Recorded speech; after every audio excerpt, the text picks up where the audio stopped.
Monkey. What's up, YouTube? This your boy DE2 Productions. Welcome back to my channel.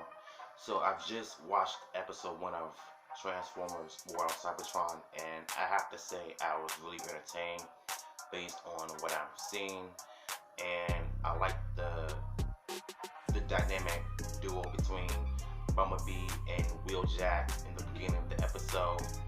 And it seems like Bumblebee is like a hothead, but not like a hothead, but he was kind of like I'm a work alone kind of guy who has this bad attitude trying to survive the world and stuff. And I'm getting into some pros and cons right now. So for the pros, the animation looks really fantastic. I love the anime slash American cartoonish kind of style, but it also feels like a Bumblebee sequel, you know, in the cartoon wise. And I like how the animation looks. I feel like they did a fantastic job on the voice acting, and the music is really good to listen to in certain scenes. And the fight between Optimus Prime and Megatron was really spot on. And yeah, Megatron, was my ultimate highlight of this episode. He was villainous, he was evil, and he's menacing, and the rest of the Decepticons look really fantastic when it comes to being a heel group, you know what I'm saying, when it comes to this heel faction, you know. And that's basically what I love about this first episode, and including the opening scene with Bumblebee and Wheeljack when a Decepticon turned on his flashlight, was trying to see who was spying on them and stuff. And I thought that was pretty cool. And to see Aaliyah rescue the Autobots from the Megatron era as the fight was about to break out and everything. And I did like the speech with Megatron when he gave to the rest of the Decepticons. It's kind of like this, you know, Coliseum, but in his place he's given like this speech of, we're gonna beat the Autobots in a war.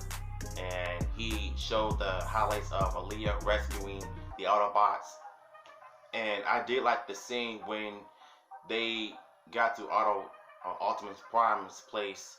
The rest of the Autobots were injured, like they all were looking like they were dying and stuff. And I thought that was really nice to see.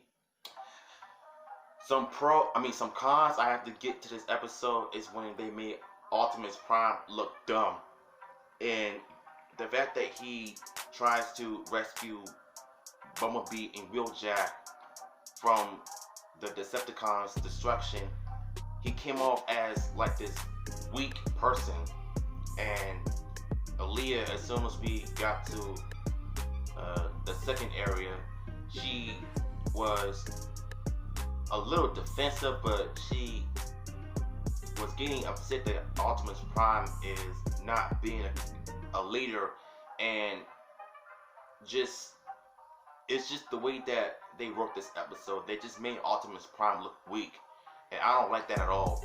And Bumblebee, he's got this really bad attitude when Optimus Prime was trying to offer him a job to work for the good people, and it just seems like Bumblebee was just not having it.